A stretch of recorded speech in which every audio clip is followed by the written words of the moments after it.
പ്രവാസ ലോകത്ത് നിന്നുള്ള വാർത്തകൾ. ഏകീകൃത GCC കസ്റ്റംസ് താരിഫ് നടപ്പിലാക്കി ഖത്തർ. കൂടുതൽ കൃത്യതയോടെ ഉൽപ്പന്നത്തിന്റെ സ്ഥിതിവിവര കണക്കുകൾ അറിയാൻ പുതിയ താരിഫ് സഹായകമാകും. ജനുവരി 1 മുതലാണ് പുതിയ താരിഫ് പ്രാബല്യത്തിൽ വന്നത്. എല്ലാ GCC രാജ്യങ്ങളും ഈ താരിഫ് നടപ്പിലാക്കും. പഴയ 8 ഡിജിറ്റ് കോഡിന് പകരം 12 ഡിജിറ്റാണ് പുതിയ താരിഫിൽ ഉൾപ്പെടുത്തിയിരിക്കുന്നത്. കസ്റ്റംസ് ഡ്യൂട്ടി നിരക്ക്, താരിഫ് ഇതര തടസ്സങ്ങൾ തുടങ്ങി ഒട്ടനേകം ആവശ്യങ്ങൾക്കായി ഉൽപ്പന്നത്തെ തരംതിരിക്കാൻ ഇതുവഴി സാധിക്കും. കസ്റ്റംസ് ഹാർമോണൈസ്ഡ് സിസ്റ്റം കോഡ് ഉപയോഗിച്ച് ചരക്കുകൾക്ക് ഇറക്കുമതി തീരുവ ചുമത്തുന്നതാണ് താരിഫ്. ഓരോ ഉൽപ്പന്നത്തെയും തിരിച്ചറിയാൻ നിശ്ചിത കോഡ് ഉണ്ടായിരിക്കും. ഈ കോഡുകൾ ഉപയോഗിച്ച് ഉൽപ്പന്നത്തിന്റെ സ്ഥിതിവിവര കണക്കുകൾ അറിയാൻ സാധിക്കും. രജിസ്ട്രേഷൻ അതോറിറ്റികൾ മുഖേന കസ്റ്റംസ് ക്ലിയറൻസ് കൂടുതൽ വേഗത്തിലാക്കാനും സാധിക്കും. News desk MyFin TV. H1B വിസയുള്ള വിദേശികൾക്ക് സ്വദേശത്തേക്ക് മടങ്ങാതെ തന്നെ ഇനി വിസ പുതുക്കാം. US-ൽ ജോലി ചെയ്യുന്ന ഇന്ത്യൻ പ്രൊഫഷണലുകൾക്ക് പ്രയോജനപ്രദമാണ് പുതിയ നടപടി. ഒരു വർഷം മുമ്പ് US സ്റ്റേറ്റ് ഡിപ്പാർട്ട്മെന്റ് ഈ പ്രക്രിയ പരീക്ഷിക്കുന്നതിനായി ഒരു പൈലറ്റ് പ്രൊജക്ട് ആരംഭിച്ചിരുന്നു. ഇത് വിജയകരമായതോടെയാണ് തീരുമാനം. ഇനി മുതൽ H1B വിസകൾ പുതുക്കുന്നതിന് അപേക്ഷകർ സ്വന്തം രാജ്യത്തേക്ക് മടങ്ങേണ്ടി വരില്ല. ഈ വിസ പ്രോഗ്രാമിന് കീഴിലുള്ള പ്രൊഫഷണലുകൾ ഉയർത്തിയ ദീർഘകാല ആശങ്കയായിരുന്നു ഇത്. വിസയുമായി ബന്ധപ്പെട്ട പുതിയ നടപടികൾ ഈ വർഷം ആരംഭിക്കുമെന്ന് സ്ഥിരീകരിച്ചിട്ടുണ്ടെങ്കിലും ഔദ്യോഗികമായി ആരംഭിക്കുന്ന തീയതി ഇതുവരെ പ്രഖ്യാപിച്ചിട്ടില്ല. H1B വിസയെക്കുറിച്ചും അമേരിക്കൻ പൗരന്മാർക്ക് തൊഴിൽ വിപണിയിലെ സ്വാധീനത്തെക്കുറിച്ചും തീവ്രമായ ചർച്ചകൾ നടക്കുന്ന സമയത്താണ് ഇത്തരത്തിലൊരു വിസ പുതുക്കൽ നടപടിയെന്നതും മറ്റൊരു പ്രത്യേകതയാണ്. ടെക്നോളജി, എഞ്ചിനീയറിംഗ്, മെഡിസിൻ, ഫിനാൻസ് തുടങ്ങിയ മേഖലകളിൽ വിദേശ തൊഴിലാളികളുടെ പ്രവേശനം സുഗമമാക്കുന്ന H1B വിസ പ്രോഗ്രാം US രാഷ്ട്രീയത്തിൽ ചർച്ചകൾക്ക് തുടക്കമിട്ടിട്ടുണ്ട്.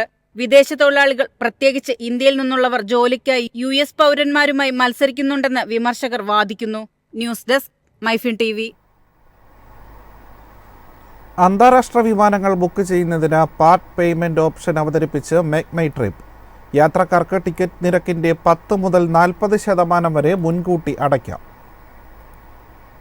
ഓൺലൈൻ ട്രാവൽ കമ്പനിയായ മേക്ക് മൈ ട്രിപ്പ് ടിക്കറ്റ് നിരക്കിന്റെ 10 മുതൽ 40% വരെ മാത്രം മുൻകൂറായി അടച്ച ഉപഭോക്താക്കളെ അവരുടെ ബുക്കിംഗ് സ്ഥിരീകരിക്കാൻ അനുവദിക്കുന്നു. ബാക്കിയുള്ള തുക യാത്രാ തീയതിക്ക് മുമ്പോ അല്ലെങ്കിൽ ബുക്കിംഗ് കഴിഞ്ഞ് 45 ദിവസത്തിനുള്ളിലോ അടയ്ക്കാം. മുൻകൂറായി നൽകേണ്ട തുക എയർലൈൻ, യാത്രാ മേഖല, ബുക്കിംഗ് ടൈം ലൈൻ തുടങ്ങിയ ഘടകങ്ങളെ ആശ്രയിച്ചിരിക്കും.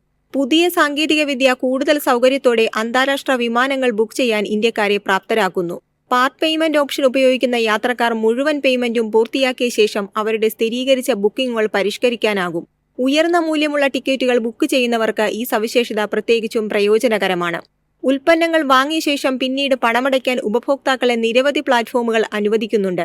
ഇ-കൊമേഴ്സ് പ്ലാറ്റ്ഫോമുകളായ മിന്ത്ര, സ്നാപ്ഡീൽ, അജിയോ എന്നിവ ലേസി പേ പോലുള്ള ഫിൻടെക് സ്ഥാപനങ്ങളുടെ പങ്കാളിത്തത്തോടെ സമാന ഓപ്ഷനുകൾ വാഗ്ദാനം ചെയ്യുന്നു. News desk MyFin TV.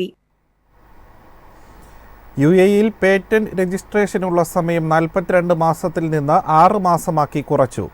Patent hive എന്ന പദ്ധതി തയ്യാറാക്കിയാണ് രജിസ്ട്രേഷൻ വേഗത്തിലാക്കുന്നത്. പേറ്റന്റുകളുടെ അംഗീകാര നിരക്ക് വർദ്ധിപ്പിക്കുന്നതിനും നവീകരണത്തെ പ്രോത്സാഹിപ്പിക്കുന്നതിനും പേറ്റന്റ് അപേക്ഷകൾ സമർപ്പിക്കാൻ പ്രതിഭകളെ പ്രചോദിപ്പിക്കുന്നതിനുമായി UAE-യുടെ സാമ്പത്തിക മന്ത്രാലയം അടുത്തിടെ പേറ്റന്റ് ഹൈവ് സംരംഭം ആരംഭിച്ചു. രജിസ്ട്രേഷൻ ചെലവുകൾ കുറയ്ക്കുകയും പേറ്റന്റിംഗ് പ്രക്രിയ ത്വരിതപ്പെടുത്തുകയും ചെയ്യുന്നതിലൂടെ UAE-യിൽ രജിസ്റ്റർ ചെയ്ത പേറ്റന്റുകളുടെ എണ്ണത്തിൽ ഗണ്യമായ വർധന വരുത്താൻ സാധിക്കും. പ്രധാന സാമ്പത്തിക മേഖലകളിലുടനീളം മികച്ച ആശയങ്ങളുള്ള വ്യക്തികളെ ആകർഷിക്കുന്നതിനായി രൂപകൽപ്പന ചെയ്തിരിക്കുന്ന ഈ സംരംഭം UAE-ക്ക് മുതൽക്കൂട്ടാകും. നിലവിൽ 4481 പേറ്റന്റുകളാണ് രജിസ്റ്റർ ചെയ്തിരിക്കുന്നത്. 2026ഓടെ രജിസ്റ്റർ ചെയ്ത പേറ്റന്റുകളുടെ എണ്ണം 6000-ആയി ഉയർത്താനും ഈ സംരംഭം ലക്ഷ്യമിടുന്നുണ്ട്. ഇത് നവീകരണത്തിന്റെ ആഗോള കേന്ദ്രമെന്ന നിലയിൽ UAE-യുടെ സ്ഥാനം ശക്തിപ്പെടുത്തുന്നു. അതേസമയം വിദ്യാർത്ഥികളുടെയും 21 വയസ്സിൽ താഴെയുള്ള ഗവേഷകരുടെയും പേറ്റന്റ് രജിസ്ട്രേഷൻ ഫീസ് ഒഴിവാക്കിയിട്ടുണ്ട്. പേറ്റന്റിന് അപേക്ഷിക്കുന്നവരെ ആകർഷിക്കാനാണിതെന്ന് സാമ്പത്തിക മന്ത്രാലയം അറിയിച്ചു. News desk MyFin TV. വിവിധ വിസ നിയമലംഘനങ്ങൾക്ക് കുവൈറ്റിൽ നിന്ന് നാടുകടത്തിയത് 35,000 പ്രവാസികളെ. നിയമലംഘകർക്കെതിരെ കർശന നടപടി തുടരുമെന്ന് അധികൃതർ അറിയിച്ചു. താമസ കാലാവധി കഴിഞ്ഞവരാണ് നാടുകടത്തപ്പെട്ടവരിൽ ഭൂരിഭാഗവും. ഇവർക്ക് ഇനി കുവൈറ്റിലേക്ക് മടങ്ങി വരാനാവില്ല. നാടുകടത്തപ്പെട്ടവരിൽ വിവിധ രാജ്യങ്ങളിൽ നിന്നുള്ള പുരുഷന്മാരും വനിതകളും ഉൾപ്പെടുന്നു. രാജ്യത്ത് ബയോമെട്രിക് സംവിധാനം നടപ്പിലാക്കിയതിനാൽ നിയമലംഘകരെ എളുപ്പത്തിൽ കണ്ടെത്താനാകും. താമസ നിയമലംഘകർക്കെതിരെ കർശന നടപടികൾ തുടരുമെന്ന് ആഭ്യന്തര മന്ത്രാലയം അറിയിച്ചു. നാടുകടത്തലിനായി കാത്തിരിക്കുന്ന പ്രവാസികളുടെ നടപടിക്രമങ്ങൾ വേഗത്തിലാക്കാൻ അധികൃതർ മികച്ച രീതിയിലുള്ള പ്രവർത്തനമാണ് കാഴ്ചവെക്കുന്നത്. News desk MyFin TV.